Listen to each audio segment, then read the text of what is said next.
Today's guest is someone we always look forward to catching up with, as they have a constantly evolving product line. And that's, of course, why we have Bryce Button from AJA back on the show today.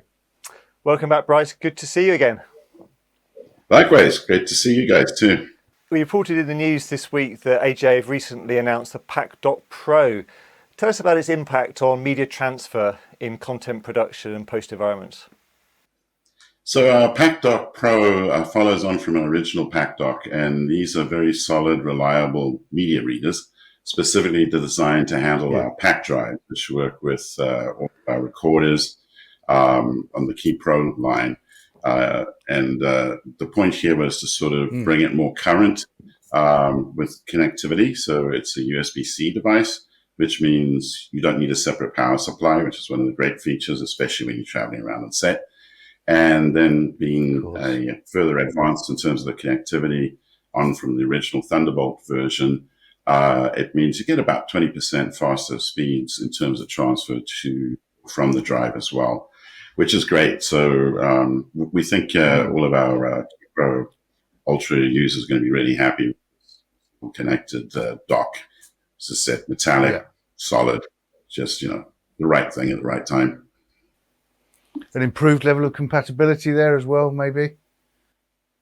Yeah, USB-C has become sort of ubiquitous. And of course, that means you can connect to Windows or Macs, and even iPads these days are starting to show up with USB-C connectivity. So yeah, we just think it's just the right kind of accessory, and it'll read all our PAK media going back to the very original SSDs there. So pretty thrilled with it. Yeah, okay, so that's a busy year. And in addition to the PAK Dock Pro, I think there's a new version 4.1 firmware released for the FS-HDR, the converter. So for those that might not be, that familiar, give us a quick overview and some feature improvements there as well, Yeah, it's great. The guys have been really busy on this front. FS-HDR is our real-time conversion device and frame sync that handles bringing in camera log materials, for instance, getting them into HDR, deals with SDR, HDR conversions, supports 4K, but also multi-channel HD. We're at a sort of mature point with the product, but as all of you know, workflows around HDR keep evolving as we throw them into different pipelines. Yeah. So we're currently living in an environment where there's a lot of virtual set work.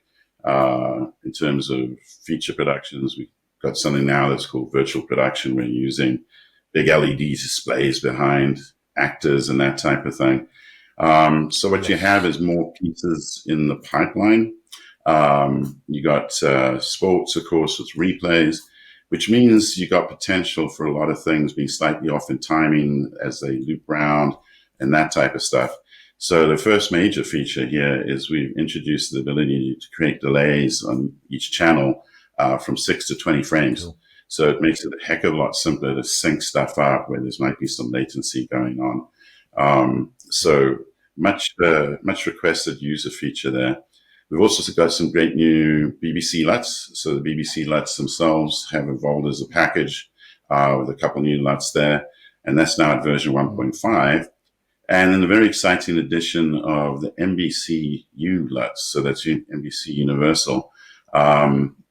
They just got announced in the last month.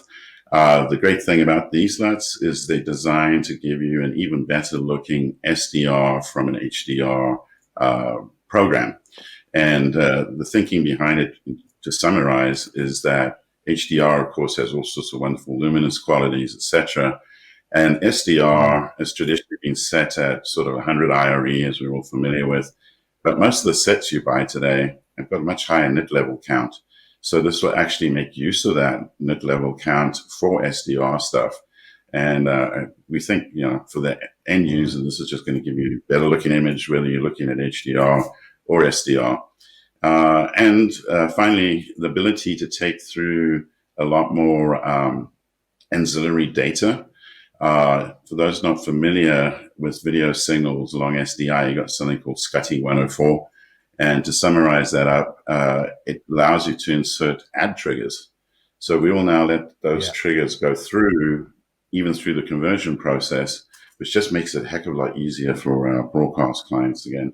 So a really nice package. To learn more about the FS-HDR, you definitely want to go to our website and take a look at our HDR solution pages.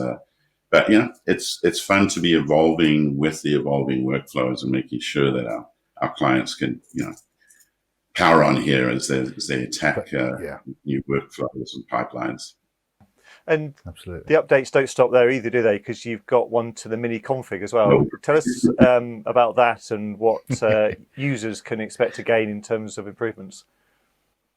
Yeah, so MiniConfig is the software it's a centralized software package that controls any of our mini converters that have the USB port so that you can both load up firmware as well as configure them. So it's a pretty big release in the sense of a lot of small things for a lot of different mini converters. Some of the key features there are new extended EDID support.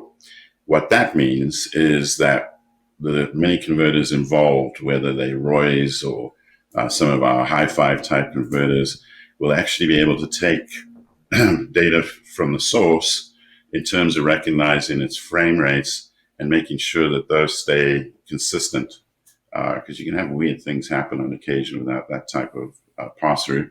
We've also added Dolby Digital Plus on the audio side as a pass-through for a fair amount of the mini converters, which is great. That just allows you to keep that pipeline going. We're not mucking with it. We're making sure it goes where it's supposed to go. But of course, Dolby Digital Audio these days is pretty much becoming ubiquitous.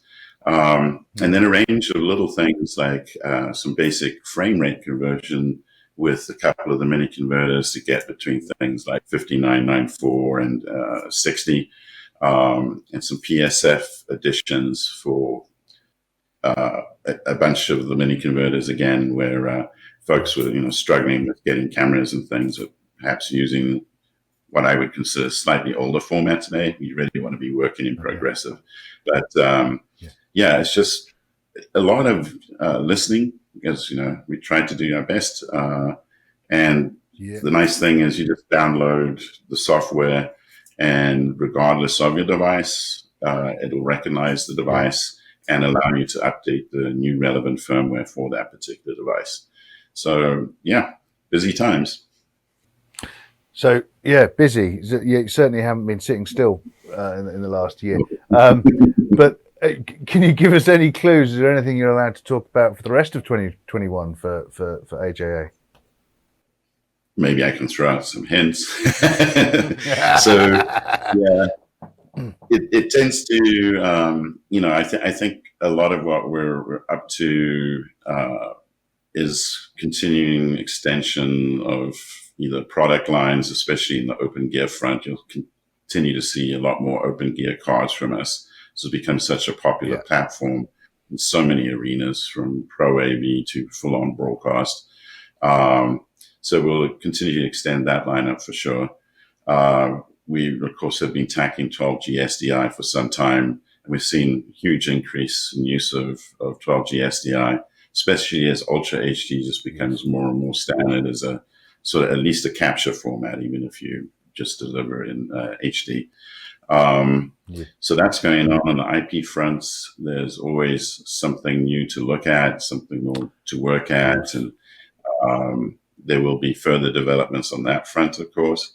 And then as we listen to these other pipelines, as I've suggested, we're going to try and integrate as much stuff as we can in terms of that user feedback. Streaming continues to be a big thing for us. Our Bridge Live, multi-channel streaming gateway that we introduced, early in the year, that will continue to get some great new features, because we've had some exciting little updates there in the last few months. For instance, we added HLS support, which is great for bringing Mac-type devices into this box. And there will be some other surprises later in the year, which I think folks will find intriguing. So finally, Bryce, on to the serious stuff now. Now, we've chatted to you many times on KitPlus TV, and I always forget to ask, are those Californian Reds behind you or South African? wines. Let's see. What do we have here? Yes, Very here's a nice, nice Jay. Yeah. Arabella. This is a Arabella, great right. little cad going on. So yes, South African. Then I got a bunch of pretty little cats going on. It's called Catatu, Oh, right. and that's a mix of Zinfandel and Pablo Robles. Yes, I chose to join during a lot of the chaos last year a wine club that supports basically independent winemakers, and that keeps the cost going, put a little money, and away you go. Yeah. So to sum up, cheers. Well, cheers. Yeah, I hope it's late enough in the day where you are, Bryce, but we won't go there. Well, maybe there's some simulation here. You're about to get your wine. Yeah. This might be a little early for me. It's 5 o'clock somewhere. Thank you, Bryce. That's it for today. Do check out kitplusshow.co.uk for information on the fast approaching face-to-face KitPlus show being held at Media City UK this summer. Finally, thanks to Mediaproxy who support KitPlus TV. You can see them at mediaproxy.com. Thanks to Bryce from AJA. Do enjoy your wine, and we'll see you next time.